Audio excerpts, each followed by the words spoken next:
స్థానిక 21వ డివిజన్ గోదావరి గట్టు రంగాచారివారి వీధిలో 18,93,000 రూపాయల వ్యయంతో అవుట్ ఫాల్ డ్రైన్లకు క్రాస్ కల్వర్ట్ల నిర్మాణ పనులకు రాజమహేంద్రవరం సిటీ ఎమ్మెల్యే ఆదిరెడ్డి శ్రీనివాస్ కొబ్బరికాయ కొట్టి శంకుస్థాపన చేసి శిలాఫలకాన్ని ఆవిష్కరించారు. ఆరోగ్యకరమైన రాజమహేంద్రవరం నిర్మాణమే కూటమి ప్రభుత్వ లక్ష్యమని, నగరంలో దశాబ్దాలుగా పేరుకుపోయిన డ్రైనేజీ సమస్యలకు శాశ్వత పరిష్కారం చూపే దిశగా చర్యలు చేపడుతున్నామని ఆదిరెడ్డి శ్రీనివాస్ తెలిపారు.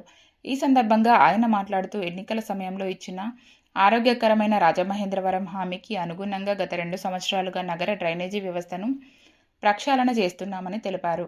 అనేక ప్రాంతాల్లో సంవత్సరాలుగా డ్రైనేజీ సమస్యలు, నీటి నిల్వలు, డ్రైన్లపై బల్లలు లేకపోవడం వంటి సమస్యలు ప్రజలను ఇబ్బంది పెడుతున్నాయని పేర్కొన్నారు. ఇటీవల ఎర్రాళ్లవారి వీధిలో సుమారు 20 సంవత్సరాలుగా ఉన్న సమస్యను పరిష్కరించడంతో పాటు గోదావరి గట్టు వెంబడి ఉన్న అండర్ గ్రౌండ్ డ్రైనేజీ వ్యవస్థను పూర్తి స్థాయిలో పునరుద్ధరిస్తున్నామని చెప్పారు. గత ప్రభుత్వ హయాంలో నిరుపయోగంగా ఉన్న షట్టర్లను కూటమి ప్రభుత్వం అధికారంలోకి వచ్చిన వెంటనే మరమ్మతులు చేసి అవసరమైన చోట కొత్తవి ఏర్పాటు చేసి తెరిచామని వివరించారు.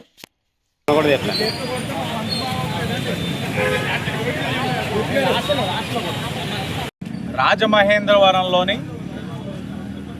ఆరోగ్యకరమైన రాజమహేంద్రవరం దిశగా నగరాన్ని తీసుకువెళ్తామని కూటమి ఎన్నికల హామీ ఇవ్వడం జరిగింది. దానికి అనుగుణంగా శాసనసభ్యుడిగా గత 2 సంవత్సరాలు కూడా మేము చేసిన పనులు ఏంట్రా అంటే డ్రైనేజ్ వ్యవస్థని ప్రక్షాళన చేసుకుంటూ వస్తూ ఉన్నాం. ఇప్పుడే ఒక చోట పెద్దలందరూ కూడా మాకు వివరించారు. 6 సంవత్సరాలుగా ఉన్న సమస్య డ్రైనేజ్ అస్తవ్యస్తంగా ఉంది.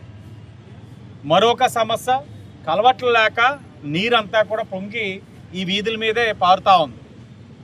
మరొక సమస్య డ్రైనేజీల మీద కలవట్లు కాదు డ్రైనేజీల మీద బల్లలు లేక ఎవరైనా సరే ప్రమాదవశాత్తు దాంట్లో పడే పరిస్థితులు కనబడుతున్నాయని చెప్పడం జరుగుతూ ఉంది. మొన్ననే ఎర్రలోలు వీధిలో సుమారు 20 సంవత్సరాలుగా ఉన్న సమస్య హైట్ పెంచడం జరిగింది.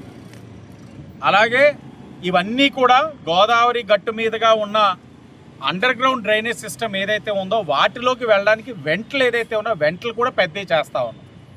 ఆ వెంట్ర ద్వారా నీరు వెళ్ళి అండర్ గ్రౌండ్ డ్రైనేజ్ ఏదైతే గోదావరి గట్టు మీద ఉన్నది అక్కడి నుంచి త్యాగరాజ కళ్యాణ మండపం వెనకాల బ్రిటిష్ నాడు కట్టింది ఏదైతే 2 నెలల కిందట ఆ పూడికినంతా శుభ్రం చేసి సితార వరకు కనెక్ట్ చేస్తున్నాము. వీటమ్మట వెళ్ళడానికి కూడా అన్ని ప్రక్షాళనలు కూడా తీసుకుంటా ఉన్నాం. ఈ డ్రైనేజ్ మీద ఏదైతే ఉన్నాయో బల్లలు లేవని చెప్తా ఉన్నారు. 27 లక్షలతోటి టెండర్ స్టేజ్లో ఉంది. అతి దగ్గరలో పనులు ప్రారంభించి వాటన్నిటి మీద కూడా బల్లలు వేసే కార్యక్రమం కూడా తీసుకుంటున్నాం.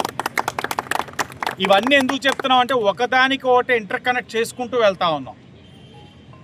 ఎవరు ఊహించలేదు. గత ప్రభుత్వంలో అసలు గోదావరి గట్టు మీద అండర్ గ్రౌండ్ డ్రైనేజ్ అన్నదాన్ని వాడలా.